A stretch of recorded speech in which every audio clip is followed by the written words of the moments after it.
Pemirsa, terima kasih Anda masih menyaksikan Gapai Kemuliaan dalam episode Memaknai Hakikat Jihad. Pak Kiai, memang agak kembali ke awal, tapi saya ingin tahu. Jadi kan selalu jihad itu kalau dari pembahasan kita tadi saya menyimpulkan jihad itu poinnya 3, parameternya 3. Yang pertama adalah kemudian sungguh-sungguh dulu, ada fisabilillah. Yang paling penting tambahnya adalah dengan ilmu. Karena kita akan tahu jihad kita itu akan berarti atau tidak, bernilai atau tidak. Nah, bersungguh-sungguh itu juga sangat subjektif, ya kan? Sungguh-sungguh yang ukurannya gimana? Adakah memang Allah atau Quran memberikan panduan sungguh-sungguh yang seperti apa yang kemudian bisa membawa kita kepada kebaikan dan pahala jihad? Dulu ketika surah Al-Hajj yang menjelaskan tentang jihad, wajahidu fillahi haqqa jihadi. Berjihadlah kalian di jalan Allah haqqa jihadi, sebenar-benarnya jihad. Maka sahabat-sahabat nggak bisa tidur. Gimana ya gitu ya? Kalau jihad menurut yang sebenar-benarnya, siapa yang bisa masuk surga kalau begitu? Karena yang mengatakan sebenar-benarnya itu Allah, maka standarnya standar Tuhan. Allah, iya betul, betul. Saya pikir ya, dalam tafsir diuraikan penjelasan tentang haqqa jihadi itu, saya pikir orang-orang dulu sahabat-sahabat itu pintar. Dia dengar kalimat itu aja dia nggak bisa tidur. Nggak bisa tidur. Kapan masuk surganya? Karena ukurannya itu adalah ukuran ketuhanan. Wajahidu fillahi haqqa jihadi. Berjihadlah di jalan Allah dengan sebenar-benarnya jihad. Mana mungkin bisa. Maka mereka berkumpul, bermusyawarah, perwakilan menghadap Nabi. Ya Rasulullah, kami tidak bisa melaksanakan, menerjemahkan dalam bahasa kehidupan haqqa jihadi. Bagaimana Nabi mensikapi? Nabi juga nggak bisa jawab juga. Dalam hati ya benar juga kan. Sehingga ulama-ulama memberikan penjelasan. Ada ketika ayat yang turun kepada Nabi itu, fattaqullaha mastata'tum. Bertakwalah kau kepada Allah semampu kau melakukannya. Maka ulama-ulama mengatakan ayat haqqa tuqatih itu dimansuhkan, dibatalkan dengan mastata'tum. Jadi berjihadlah, jadi seakan-akan wajahidu fillahi mastata'tum. Pengganti dari haqqa jihadi itu begitu. Oh, jadi semampunya. Ya, Pak Kiai. Jadi ukuran saya sama Mila nggak sama. Nggak sama, beda pasti ya Pak Kiai. Setiap orang pun sama berjihadnya. Jadi nggak boleh saya bilang, udah saya stop. Ini Mila segini, saya segini juga. Nggak boleh. Ketika kita masih bisa menggenjotnya, maka saya wajib menggenjotnya. Karena ukurannya mastata'tum. Jadi ukurannya subjektif. Iya.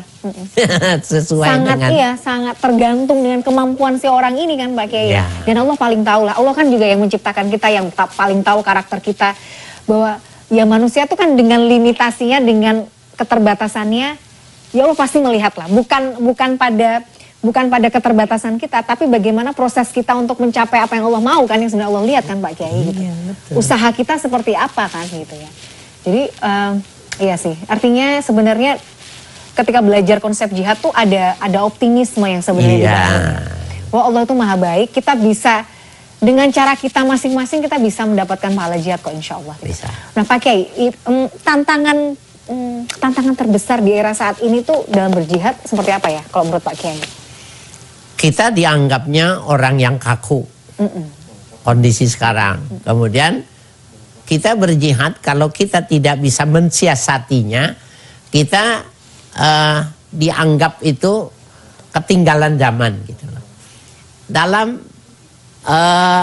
manahallahu anhu, ketika jihad adalah bermakna menjauhi segala yang dilarang. Ya. Jadi jihad yang paling berat itu adalah manahallahu anhu. Berjihad melarang segala sesuatu yang dia nggak boleh melakukannya. Kan nggak ada yang tahu kan. Dia punya potensi, dia punya kemampuan, dia punya fasilitas. Ketika dia di ruangan sendiri, dia tidak melakukannya, maka jihadnya yang jadi saksi itu malaikat. Bukan berarti dia gak punya saksi kebaikan. Itu yang paling berat. Jadi, ada fasilitas, kesempatan, kemampuan, tetapi dia tetap menahan karena jihad menurut dia adalah jahadan nafsahu manahallahu anhu. Dia menahan dirinya dari segala yang dilarang oleh Tuhannya. Itu jihad yang fikulil umur, sepanjang umur. Hayat. Masya Allah. Wah, konsep jihad itu kan dalam Quran juga sebenarnya erat kaitannya dengan keadilan ya Pak Kiai ya, dan rahmat gitu. Korelasinya bisa jelaskan nggak Pak Kiai? Jadi jihad itu ada keadilan di situ, ada rahmat di situ. Bagaimana menghubungkan di antara ketiganya Pak Kiai? Kepentingan orang itu kan bebas. Manakala kepentingan seseorang itu sudah melanggar hak asasi oleh orang lain, maka di situ timbul hukum jihad. Begitu juga sebuah kedaulatan negara. Ketika kedaulatan itu yang diakui, dibenarkan dan merugikan kedaulatan orang lain, maka melahirkan medan jihad. Jadi sangat sederhana pada situasi dan kondisi padapun itu dia akan timbul itu. Jadi ya yang orang yang jeli dia bilang ini waktunya saya berjihad gitu. Ya.